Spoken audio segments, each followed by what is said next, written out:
Just blown out a candle underneath the camera. I don't know if we like this for an intro, but yes guys, welcome back to another video. Welcome to the George Benson Football Channel. We have got a candle. I'm going to move it ever so slightly out of the way. Chelsea won, Leeds United 0 yesterday. Chelsea get 3 points, we score a goal, and I've woken up today with a lot more positivity than I've had after any Chelsea game in recent weeks. But I do want to discuss today, has Graham Potter saved his job? Has that Wesley Fofana goal and a Chelsea win enough to keep Graham Potter in the job for the long haul? Is this just the warm-up for the game that matters the most on Tuesday? I want to discuss how much time this gives Graham Potter with this result today. Whether or not, if we lose to Dortmund, is there any relevance to this victory in the Graham Potter era, however long that may be. Before I do get into anything though, if you do want to watch the reactionary 6 Things We Learned series, link is in the description, as is the Patreon link for the GBFC Discord.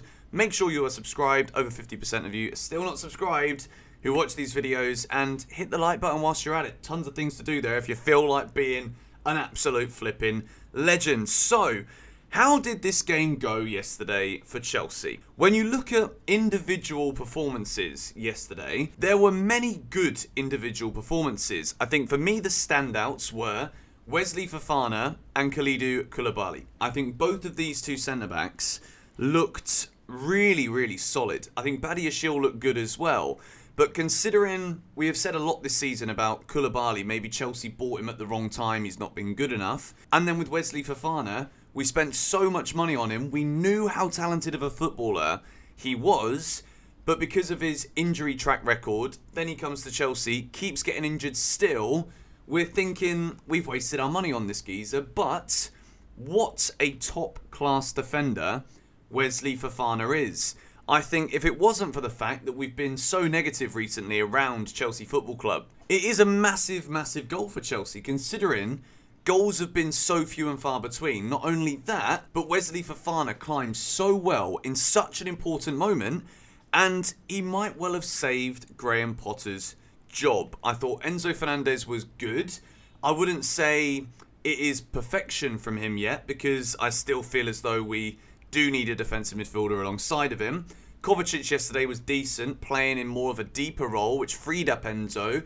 We saw a lot of decent long balls. We saw passes into the final third from Enzo. So slowly but surely, we are seeing the unlocking of Enzo Fernandez from a more progressive, attack-minded, creative space. The wingers, Raheem Sterling, decent first half, taking players on, getting touches of the ball. Kai Havertz needs to score that one-on-one, but unfortunately, as soon as he went one-on-one, I knew he was going to miss. I've got no confidence in Kai Havertz finishing those one-on-ones.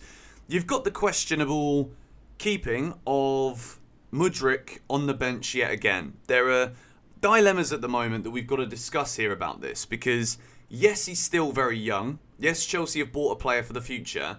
But at the same time, I don't know what it is that we're seeing in other players that are being chosen ahead of him to suggest that he should be starting game by game, or not starting, should I say, game by game. I think Chelsea have got an incredibly talented footballer in Mykhailo Mudryk, and after all of the commotion about, oh, he wanted to join Arsenal, blah, blah, blah, at the moment, it just seems odd that he's not getting a sniff under Graham Potter, and I think maybe that little bright spark we saw against Liverpool, I can't say that I don't think the man's training hard. We see all of the time the extra work he's putting in behind the scenes in the gym, lifting weights and all this stuff, so I don't know what's going on there, but I'd like to see him used more. To discuss the Graham Potter part, which is the reason I've made this video today, to discuss whether or not this win is enough for us to be able to look forward and say, well, we've put building blocks together here. I'll be very honest, I think there are definitely building blocks that were put in place yesterday. I was criticised a bit in the 6 Things We Learned comments section for saying that at times the football was scintillating. Maybe that was the beer that was talking ever so slight exaggerations there from me. Chelsea was solid. And I think the reason Potter got a yellow box in that video was because those substitutions, if Chelsea don't win that game, bringing on Dennis Zakaria and Conor Gallagher for, I think it was Sterling and Enzo, would have been seen as a criminal offence. Because what Chelsea did as a result of those substitutions is invite Leeds United pressure on, which is why I said the fact that it was Leeds, who have been pretty impotent going forward all season, they look as though they could well be relegated this year. They're struggling.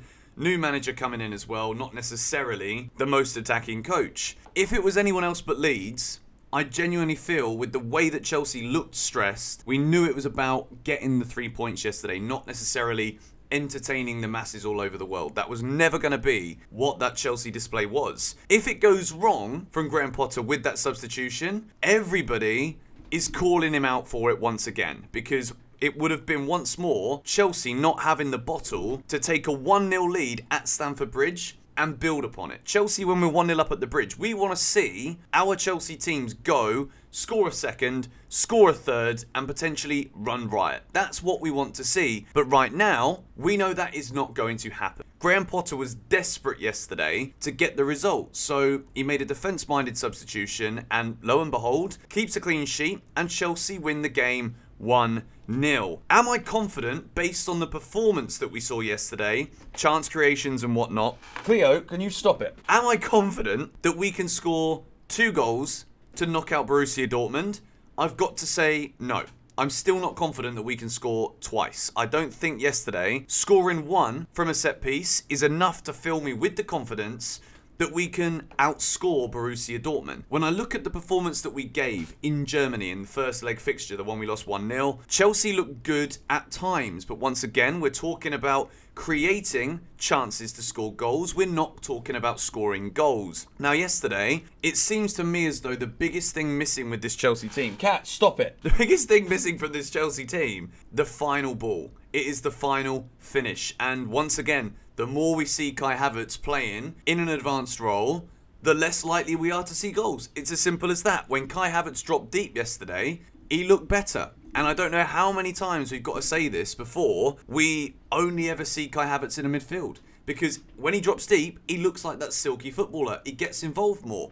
When he's furthest forward, it's absolutely pointless. Because he can't finish, and he doesn't get on the ball, and he's not confident enough right now. So in order for Chelsea to beat Borussia Dortmund, we are going to need to be a lot more clinical in the final third with making those killer passes. I think we should stick with the back three. I'm obviously going to do a lot more build up to this game against Dortmund, but I want to see us stick with the back three because it allows, hopefully Reece James will be back, but it allows Chilwell and James to get forward a lot more. Just had to go and stick the cat in the bloody bathroom because she's being an absolute nightmare. I want to see the wing-backs stay. I think Ben Chilwell yesterday, much improved performance from him. Graham Potter's job. It is Sunday after a victory.